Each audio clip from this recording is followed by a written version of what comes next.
ماہ رجب میں ہر واجب نماز کے بعد اپنی زندگی میں یہ دو ذکر شامل کر لیں۔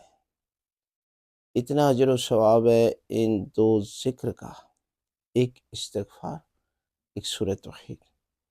ماہ رجب ماہ رحمت والا مہینہ ہے۔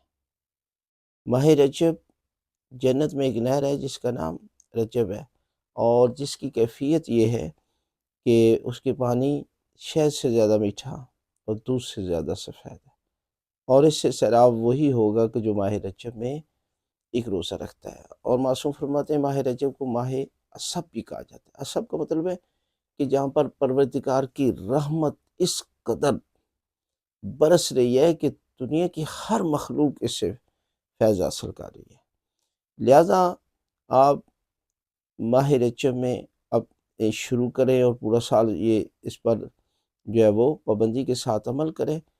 استغفار کی ایک تسبیح اور سورہ توحید کی ایک تسبیح۔ سورہ توحید اس میں اعظم ہے اور استغفار بھی اس میں اعظم ہے، لہذا ہر واجب نماز کے بعد یہ سلسلہ شروع کریں۔ خداوند عالم آپ کے گناہ معاف کر دے گا اور آپ کی دعائیں اور آپ کی حاجتیں قبول فرمائے گا۔